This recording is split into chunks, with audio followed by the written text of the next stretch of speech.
He's got a Shedeur Sanders, who we know is very popular throughout our country, social media. He did some good things, but he didn't do enough good things to just go, oh, he should be the definite starter here, and we just roll out the carpet. We got Deshaun Watson, who they've paid all this money to do nothing for the last 5 years. I think the Browns are kind of cornered. They don't have a choice but to start Shedeur Sanders. That's kind of my 2 cents here, and that's a tough way to start as a head coach. The moment people started asking whether the Cleveland Browns have to start Shedeur Sanders in 2026, the conversation stopped being about development and started being about pressure. And not just normal pressure, franchise-defining pressure. Because once a team even entertains that question publicly, it means something deeper is going on behind the scenes, something uncertain, something unstable. Here's the part nobody is talking about. Teams don't ask, do we have to start this guy, unless they're already unsure about their current situation. And in Cleveland, that uncertainty still revolves around Deshaun Watson. The contract is massive, the expectations were even bigger, but the results, they haven't matched. And when that happens in the NFL, the backup plan suddenly becomes the main storyline. That's exactly how Shedeur Sanders enters the picture. New report, Shedeur Sanders is likely to be the Browns' starting quarterback in 2026. We're going to look at that. Now when you bring in discussions from platforms like Pro Football Talk, the tone gets even more serious, because this isn't just fan speculation anymore. This is media, analysts, insiders, all openly debating whether a rookie or young quarterback could be forced into a starting role.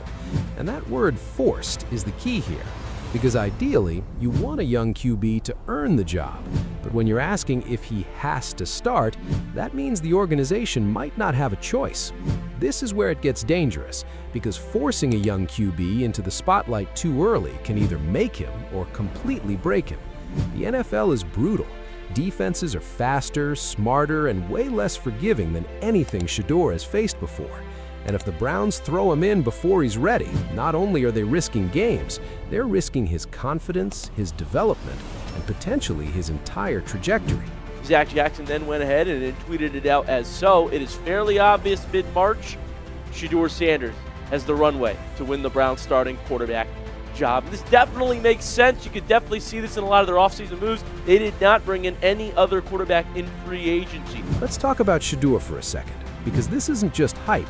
This is a quarterback who has shown poise, accuracy, and leadership at the college level. He's got the pedigree, the confidence, and the spotlight already built in, thanks in part to his father, Deshaun Sanders.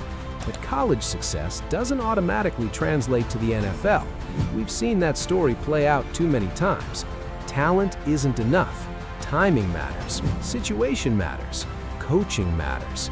Here's the part nobody is talking about. Shedeur's biggest challenge won't be his arm or his decision-making. It'll be expectations. Because the moment he steps onto that field as a Browns starter, he's not just playing football. He's carrying the weight of a franchise trying to fix its identity, and that's a heavy burden for any young quarterback, no matter how talented. This is where young players usually make a mistake. They try to prove too much too quickly. They force throws, they take unnecessary risks, they try to be the hero on every play. And in the NFL, that's exactly how you lose games.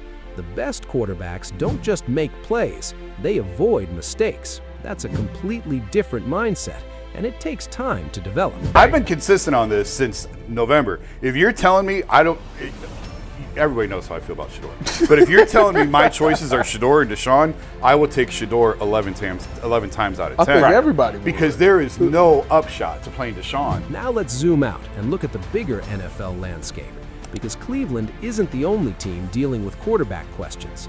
Look at the Chicago Bears with Caleb Williams stepping into a massive spotlight, or the Washington Commanders trying to figure out their long-term solution. Quarterback development has become one of the hardest things to get right in today's league, and the margin for error almost non-existent. And then you've got teams like the Kansas City Chiefs, who did it the right way with Patrick Mahomes. They didn't rush him. They let him sit, learn, and develop before handing him the keys. That patience paid off in a massive way, but not every team has that luxury. And right now, it feels like the Browns might not either. This is where it gets dangerous, because if Cleveland feels pressure to justify their roster decisions, they might accelerate Shedeur's timeline. And once you do that, there's no going back. You can't unstart a quarterback without consequences.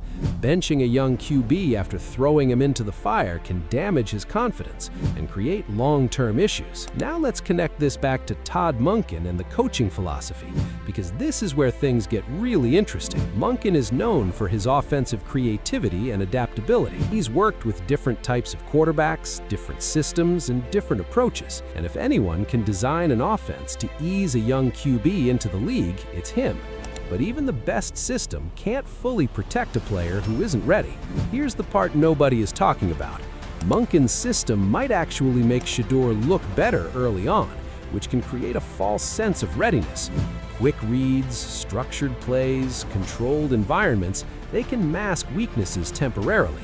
But eventually, defenses adjust, and when they do, that's when you find out what a quarterback is really made of. This is where young players usually make a mistake. They rely too much on the system instead of developing their own instincts. And when the system breaks down, they struggle to adapt. That's why timing is so important. You don't just want a quarterback who can execute plays. You want one who can create when things go wrong. Now let's talk about the Browns' internal dilemma, because this is where the real tension lies. If Watson struggles or gets injured, the pressure to start Shedeur becomes immediate. Fans will demand it. Media will push for it, and the organization will have to make a decision fast. Do they stick with experience, or do they gamble on potential? This is where it gets dangerous, because fan pressure can influence decisions more than teams like to admit. When the stadium starts chanting for the backup, when social media starts trending with his name, it becomes harder to ignore. And in today's NFL, perception matters almost as much as performance. Here's the part nobody is talking about. Starting Shedeur in 2026 isn't just about football, it's about narrative. It's about resetting the story of the Browns, moving from a controversial, inconsistent era to a fresh, hopeful one. And that kind of shift is tempting for any franchise, but temptation doesn't always lead to the right decision. This is where young players usually make a mistake. They think opportunity equals readiness.